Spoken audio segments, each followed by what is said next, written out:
So welcome to the Conscious Leadership in Action video podcast. I'm Paul Ward, your host, and I'm the director of the Global Center for Conscious Leadership. And I'm also author of the book, The Inner Journey to Conscious Leadership. The title of today's podcast is Wake Up, Get Real, Be Happy, Becoming Your Authentic Self. And that's also the title of the book written by our guest today, Kevin Rafferty. So welcome, Kevin. Hello, Paul. Nice to be here with you today. All right. Well, let me introduce Kevin to us here.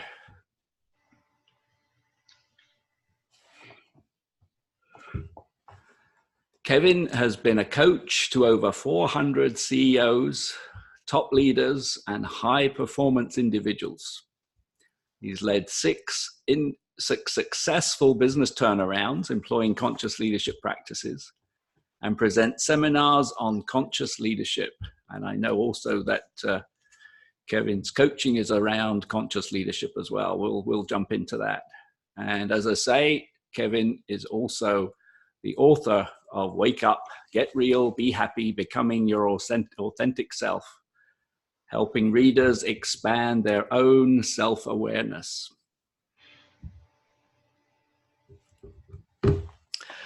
So,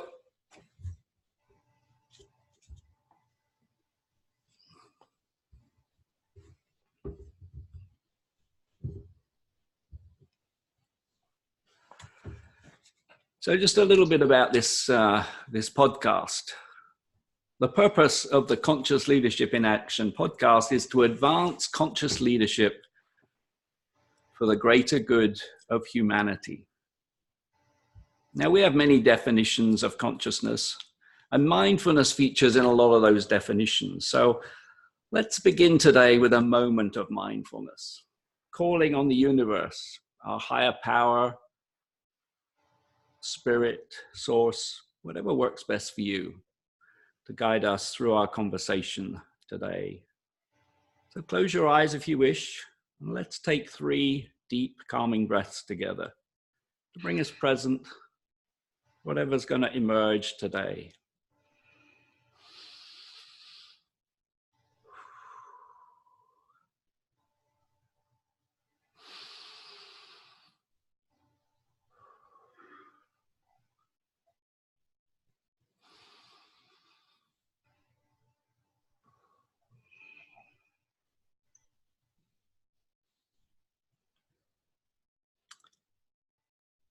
Okay, good. So Kevin and I first met, I don't know if you remember this, Kevin, but we met a few years ago, firstly at San Francisco Airport. We then went and got a rental car, drove to Mill Valley, where we were sharing an Airbnb so that we could attend a retreat and actually on conscious leadership. Now, that seemed simple enough, that drive, but our host, the Airbnb host, lived on a road up in Mill Valley, who had 2 sides to it connected by a footpath. And the navigation system was insistent that the house we wanted was at the other end of this footpath. And we struggled in the dark to find that home. But we made it. We made it with the help of the host. And that host was very kind, gave us a nice meal. And that began our relationship. And Kevin and I have met on numerous occasions since then. So I'm really delighted Kevin's here. So thank you very much, Kevin, for being in conversation with me today. Oh, Paul, it's a delight to be with you. And I do remember that weekend. That was a transformative weekend for me as well. That was very, very illuminating along my journey to becoming more conscious and a better, more effective conscious person and leader. So, well, that's probably a good place to start too, in terms of your journey to conscious leadership. So tell me a little bit about that journey to conscious leadership. Well, I got started in leadership at a very early age. I was about 21 years old working in a manufacturing facility in Cleveland, Ohio back then. And I guess because of my work ethic and my openness to learn, I kept getting promoted. So by the age of 22, I was a plant manager of 150 people. And what the heck does a 22-year-old know about running a factory, let alone dealing with 150 people? But I guess the easiest way to describe my journey was I've made every mistake, and then I've learned from those mistakes, and I've been able to vacillate back and forth between the variety of leadership styles, from autocrat to authoritarian to overachiever to kumbaya and everything in between over the years. And as I got from one journey to another, went from one company to another, mostly in turnaround situations where the companies were in trouble.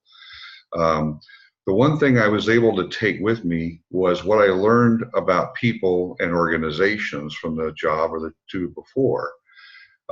Those were always the skill sets that were completely transferable. My outlook on people, my interaction with people, my ability to continue to grow and become more open and true to myself, if you will, over the years.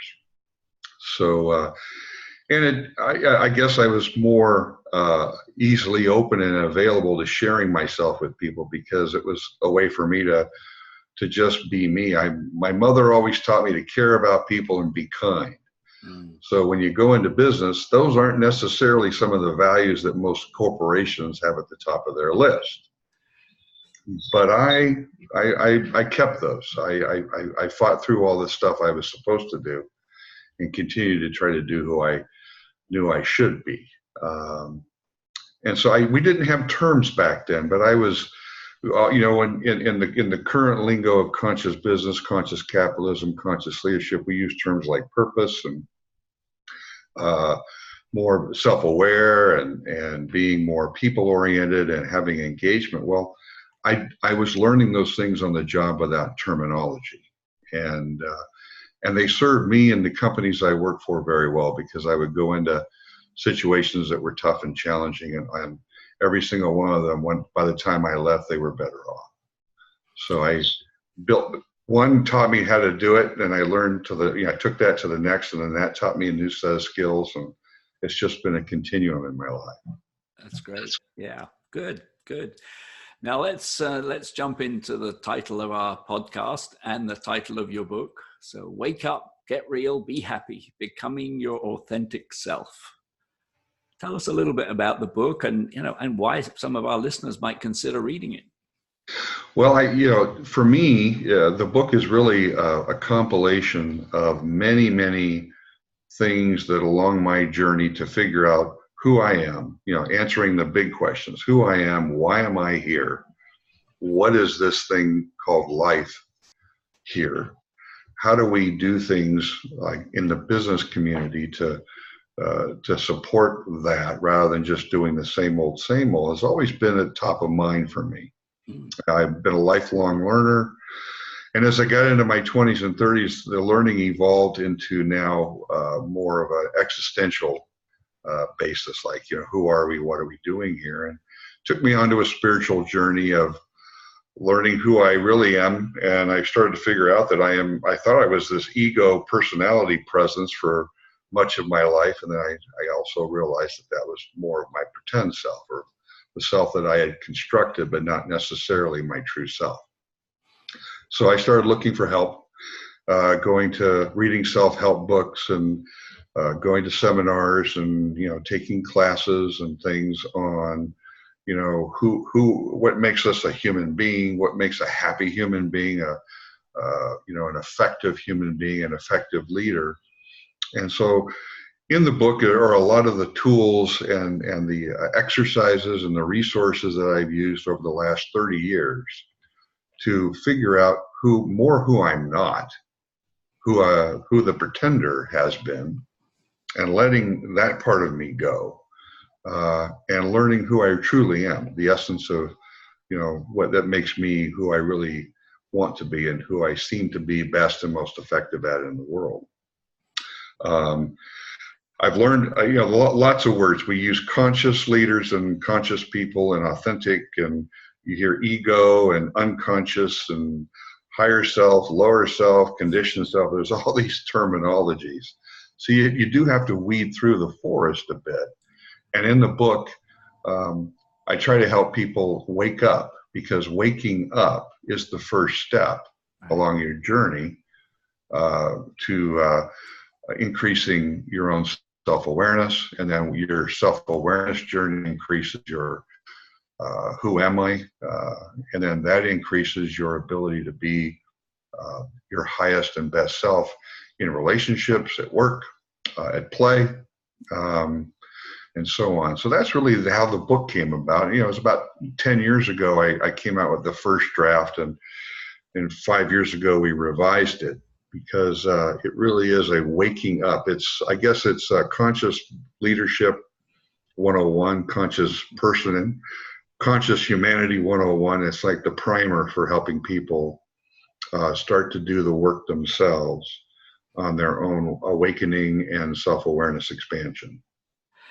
Yeah, that's great. And you mentioned presence in there. I think leadership presence is really is important, and I think that's where we show up, and showing up as being authentic. I think that's people can see through the fake leadership that sometimes we see practiced. But if we can show up as being authentic, getting real, as you said, that's going to be an important way of showing up. So, for me, this whole idea of conscious leadership requires us to show up, to have a presence, have a leadership presence that is helpful, supportive, compassionate, all the right words, rather than, as you say, driving from an ego place. Right. Exact. Well said, Paul. It is indeed that. And you have to do the work to unpack the ego's attachment and stickiness to, we spend the first 30 years or so of our lives developing this ego, only to realize, hopefully in our later years, that that's not really who we are. And letting that go is the tough part. I mean, there's beliefs in there, there's personas in there, there's stories in there that one thinks, well, that's me, that's who I really am. And yet it really isn't, because it's the softer stuff that really is who we are underneath. And the challenge for leaders is to go figure out who we are in our essence, and then be able to take that through into the business on a daily basis and show up that way with your people. Yeah. How does compassion and caring show up as a leadership skill? Yeah. And that's something that, it's a practice. It's very easy to say, well, we should be compassionate. And we should. But to practice compassion all the time, then that's important for us. Yeah, it truly is. And I think one of the words that I use, I used to have a problem with the L word, that love word, especially when I was younger, and being a man, you're not supposed to use that. That's some of the things that we're taught. Well, that was part of my ego conditioning, right? And I had to learn how to not only let that go, but then to use other terminology that made sense. So I actually use caring as a value and a strategic initiative whenever I go into a business or even engage with a coaching client. It's like, my job is to show you that I care and that I trust, because I've learned that those are the two fundamental things that all human beings want and desire and crave. And actually we get so little of it, even at home. So how can I, as your leader, if you were to work with me, how can I bring that to the table to then allow you to open yourself up and be your better self when you come to work with me and our team? Yeah. Now, Kevin, you describe yourself as the conscious leaders coach. So what makes the conscious leaders coach different from regular leadership coaches? What makes that difference? Well, I kind of picked up on a different style of coaching. I had the pleasure for many years of being a Vistage group chair 10 years, 15 years ago. And initially, my mindset was, well, as a coach, I've got to fix these people. I'm supposed to be the smart guy in the room, so they're hiring me to help them fix their problems. And it hit me like a ton of bricks that there's no way I can help anybody fix their problems. They have to fix them on their own. So as I remembered that, I got into the component of how do I help them see what's in their own way. As I was learning what was in my way, the fears that I had, the limiting beliefs that I had, the stuckness areas that I had. Well, as I would share those with my clients, to come to find out they all had the same. We're all built the same way. There isn't a CEO out there that still isn't a little boy or a little girl inside.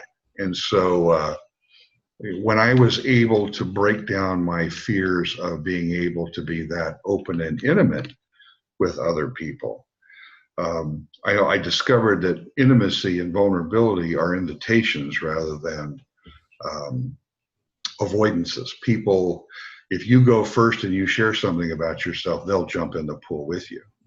And when they're that open, you start to see their fears and their limiting beliefs. And as a conscious coach, staying present. Now, see, here's the real trick, Paul. And you said the word presence earlier. If I can get into a present state where I'm not attached to their issues, I'm not attached to their emotions, I'm not attached to their stuff, I'm truly here, deeply listening to what's really going on, then I can sit and ask questions of what they're telling me and have them stop themselves in their own tracks and go, whoa, that's really not what I meant. This is what I really want, but I'm scared to do this. I don't know how to do this. And then we go deeper and deeper. I'm not a therapist, so I don't malpractice. But I've just learned how to help people get within themselves rather quickly in a coaching session. Within 5 or 10, 15 minutes, we're below the surface area that they said that was really their problem. And I was taught early on that all business issues are people issues, first and foremost. And all people issues is the false ego, the unconscious part of ourselves. Yeah. So if we can break through those and help them get into their own true essence and their own truer selves and tap into their own higher intelligences, they come up with their own solutions. And then basically my job is to help them figure out, well, okay, what's your strategy of implementing? And we talk about that. Then I hold them, I check in with them and hold them accountable. Yep. So that's my role as a conscious leaders coach nowadays. That's excellent. Good. What else would you like? It's the best job on the planet, too, I have to tell you. Well, I think coaching is, and also I think having the leadership experience enables both you and I to coach leaders. I think without the experience and without being able to put yourself in the shoes of our clients, then it's more difficult to coach our leaders. But that's bringing our leadership experience and skills into the coaching role is very important. It is. You're right on that.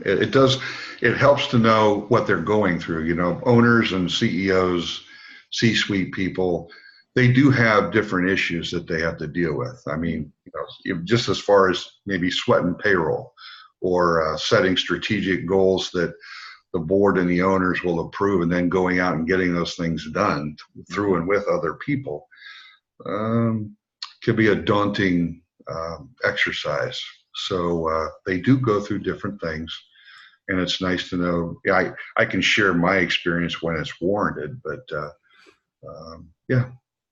Yeah, it's not always about sharing. It's bringing it with you, bringing the experience with you, as you say. It's not about necessarily sharing and telling what we've done, but using what we've done to be able to ask the right questions. So I'm finding that gray hair is also a nice way to let people, have their guard down. That they actually think I might have some years behind me. So that helps. There you go. That's good too. So what else would you like people to know about you? Well, really, it's about me. It's about how I would love to be able to help. My passion and my purpose is to help people awaken to their authentic self. And I just need more playmates. I love having conversations with strangers in social settings, or when I meet people, just doing things with my grandchildren. It's amazing how quickly you can get into meaningful conversation with others. But what I truly love to do, and my passion is to help leaders, because if you're a leader of a 100 employee concern, there's probably maybe up to 1,000 lives that you touch, because those employees have spouses and children, maybe grandchildren, friends and others. And so if we can change the way leadership is done, let's just say in our society, let alone the planet, then we start reducing stress. We start having people find more meaningful work, which allows them to be healthier and happier and more productive. There's a lot less health issues. There's a lot more productivity improvements. There's all these natural benefits that come from having better leaders. So my job is to help men and women who are, it's not for everybody, because there's a lot of people out there who will listen to something like this, and even if they'll have made it this far in the podcast and go, oh, I know everything. I don't need anybody to help me. I've got it all figured out. So those people are probably never going to be, my clients, nor work with you either. But for people who are open-minded and who are looking for the deeper nudge, the next nudge, they figured out something about themselves, but there's still an area that they would love to explore. I love to work with those kind of people who are willing to put themselves out there. Yeah, and I think people who can see that the value of raising our consciousness can have an impact on our confidence in our ability and in our performance. Mm-hmm. We can recognize that raising consciousness has such an impact, then I think we can be open to considering those what raising consciousness is all about. Well, do you remember a consultant, W. Edwards Deming, back in the 50s and 60s? Yeah. He had his 14 points, and one of those 14 points always stuck with me. And when I was younger, I didn't quite understand it, but I do get it now, was drive out fear. Mm. Now, how do you drive out fear if you're unconscious and you're driven by fear? Mm-hmm. And most of our organizations are led by what may be well-meaning and highly intelligent, but yet fearful, fear-oriented people. And so when you drive out fear because you're able to evolve yourself, and then you're able to take that newer, authentic self into work and be that and model that for people. And then, when you go into meetings, people aren't scared to death to speak up. People start understanding why the company is there and what the organization's purpose is all about, and want to participate in supporting that. My goodness, what's the opposite of fear, Paul? Love. Yeah. and at work, I use the word trust, caring and trust. Yeah. I mean, if we can have more leaders who care and then can, institute some trust, the human beings and the human condition will run to that like a magnet, and people do amazing things when they're working in that type of an environment. Yeah. But you talked about fear, and a lot of our leaders, particularly in business, do have a lot of fears. They're fear for their job. They're really trying to achieve their goals, achieve shareholder value. So they're really focused on a very competitive world. So, exactly. So why is conscious leadership something that they should be considering today rather than worrying about the quarterly results? Well, every CEO that I've ever met, when you're behind closed doors and they're being honest with you, they all have confidence issues. They're all afraid that they're not doing it right, that they're not smart enough, that they're going to be found out they're a pretender, that they don't have all the answers. And yet that fear has them putting up this facade of strength and I've got it all under control, and yet it gets them to a certain level of success that they cannot go past. And in today's world, it's more complex. There's more things happening faster, and just dealing with a whole new generation, the millennials that are out there, is driving all these baby boom leaders nuts, because they've got this walls and beliefs about who they are and how people are, and it's more of a game, and it's more of a win-lose in their minds, and that's driven by fear.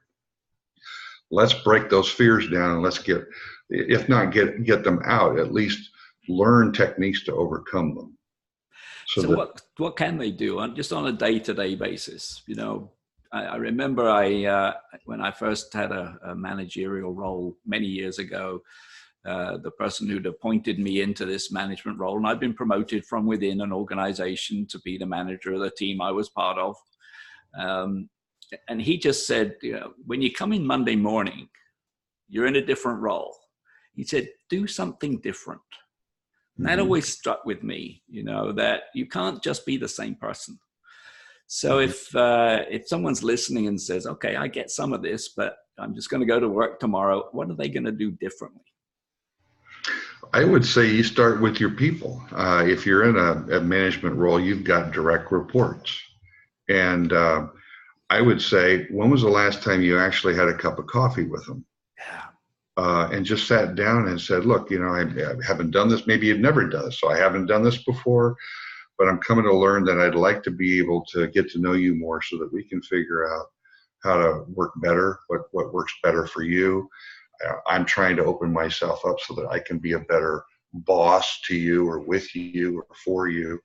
So I would just say, start with your people and take a chance, be a little vulnerable, be able to say, hey, look, I haven't done this well, or I haven't done this at all, or I want to get better at this. And start having conversations, A, to get to know them, B, what do they need to do their jobs better? How can you better support them? And then appreciate them. The number one thing that everybody wants at work that they almost never get is appreciation and recognition. So figure out how to do those things, and right away you'll start seeing your culture in your little team start to improve. Yeah. And then those will be lessons that you can build on and continue to develop yourself as a more conscious leader. That's great. And for me, it's about noticing. I mean, it's really noticing partly what's going on inside. You know, it's noticing what's going on inside of us. But as you say, notice what's going on in the people you're working with. You know, just take some time out to notice, and sitting down with them, listening. Bring that into your attention is really important. Well, managers get things done, right? But leaders help other people get things done. Yeah, great definition. So if you're the manager, then you think you got to get everything done, then you're going to work 15-hour days and stress yourself out and not take help from your team. And they're going to sit there with their arms folded and go, well, you didn't ask me. You don't want it. Leaders get people to want to do what needs to be done and helps them do it. Yeah. That's great. So that's really what we're striving for here, Paul. I think you and I are the same mind on that. Yeah, no, I'm sure we are. Now, we can all think of examples of unconscious leaders. We only have to turn on the news media and we're inundated with the examples of unconscious leaders. But who would you say are the exemplars of conscious leadership? Not necessarily by name, but at least by description. I have one client, one coaching client that I can use, and I'll leave his name out, but he is CEO of a construction company. So, you know, your typical, you know, hard hat, moving, heavy machines and moving dirt and building things outside is his nature of his business. So that's good old-fashioned autocratic, authoritarian, what we would call more unconscious, you know, the old style of leadership, the do it my way or the highway, cracking the whip, all those other cliches. That was where he grew up. But he was open-minded, and he wanted to learn, and he wanted to grow, and he wanted to figure out how to differentiate his company. So I've known him now for 15 years. And I've watched him evolve from those old, probably not, maybe not autocratic, but authoritarian leadership style, and a high achiever. They're all win. They got to win at all costs and everything else.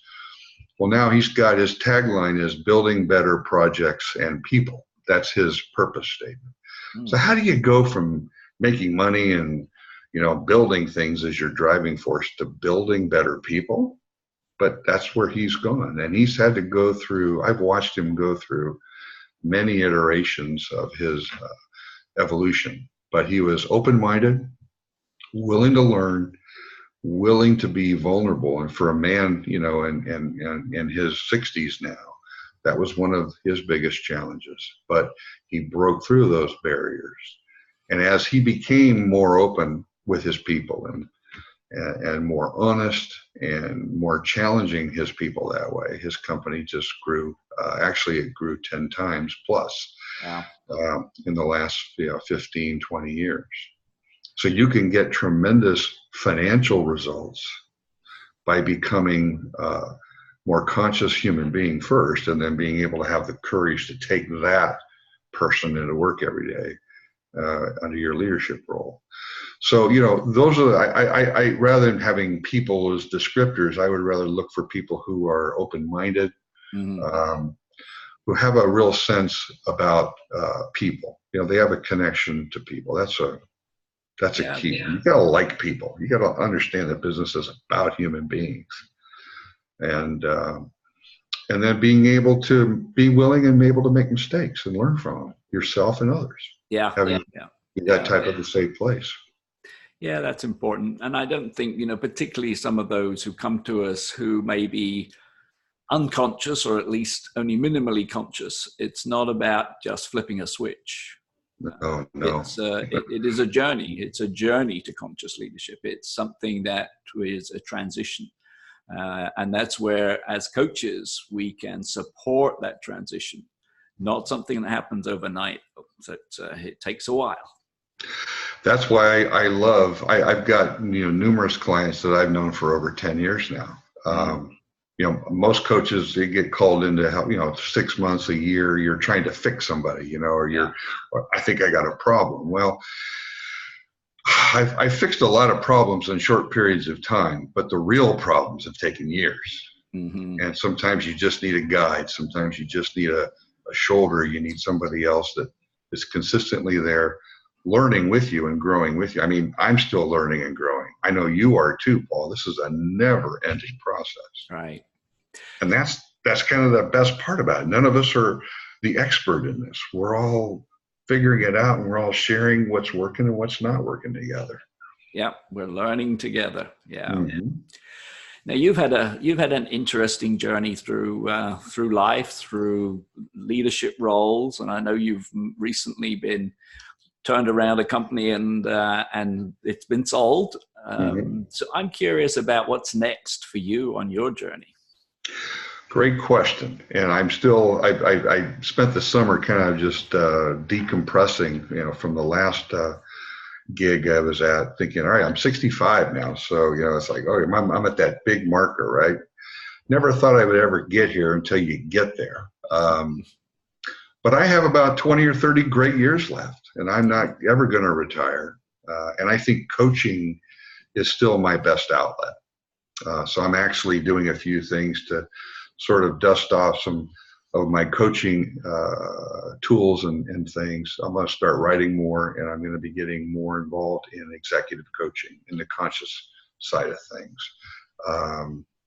One thing I don't do very well, that most coaches don't do, is self-promotion. So I found a way to actually do it without it, feeling salesy, because you can't sell this. But I think going forward, I have probably another book or two in me on conscious, becoming a more conscious and self-aware human, and then how does that translate into leadership and organizational design. I'm going to stay very active in this. You and I are in the Conscious Leaders Guild. I've got a couple of other groups and organizations I'm with that are around conscious business and conscious leadership. I will stay very, very active and be as much of an advocate that I can be until I'm not here anymore. All right, good. Well, we'll share your contact information in a moment. Great. But as we come to the end of our time together today, you've covered a lot of different things, but is there one piece of wisdom for all the aspiring conscious leaders listening to us today? Is there one thing that you would say is some just a nugget that you would leave us with? I would say that if it was just one nugget, I would say whatever is comfortable for you, whatever you're most comfortable being you, be that in whatever situation, especially when it demands you probably that you don't think you should be. There's an authentic you in all of us, and he or she is screaming at us to get out. And it's that little voice, that little conscience, or that little man, whatever that term was our parents used when we were growing up. Listen to that voice, because that's really who you are. Yeah, that's great. Thank you. And that showing up as authentic is really very good advice for all of us to be ourselves and be true to ourselves. Your authentic you is in there. Just Yep. start paying attention to it. That's right.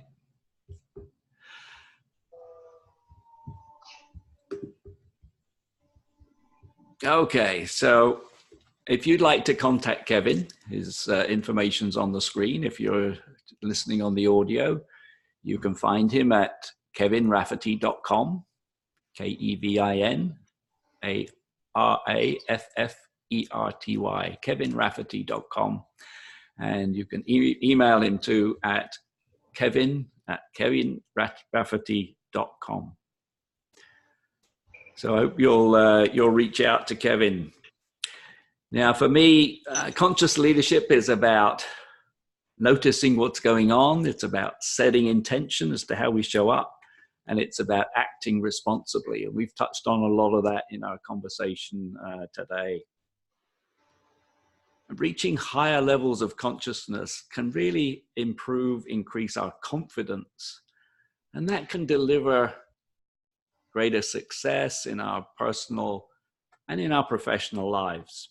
So I hope you'll live and lead more consciously as a result of our conversation today, to aspire to be a more conscious leader. Please be on the lookout for a future podcast with me in conversations with leaders in the field of conscious leadership. Share the link with friends and colleagues, and please write with your questions and comments. You can reach me via email at a number of different email addresses. The one on the front of the beginning of this podcast, Paul W at drpaulward.com is probably the easiest one. You can also find me at the Global Center for Conscious Leadership, Paul at GCFCL. And if you wanted to know a little bit more about the book, The Inner Journey to Conscious Leadership, then you can go to www.theconsciousleadershipbook.com. So thank you again, Kevin. I look forward to sharing this with others, and I look forward to hearing from those of you who are listening today. So keep in contact, get in touch with us. Thank you, Paul. It was great, and I would suggest to all your viewers to buy your book, because it is one of the best books I've read on conscious leadership. So, all right. Appreciate you having me on. Thank you for the testimonial. It's I enjoy talking about it. I use it as a framework for some of my coaching, and I do speak on various platforms about conscious leadership. So thank you for the testimonial. You're welcome, my friend. You have a great one out there. Yeah, you too. Bye-bye for now. Bye-bye.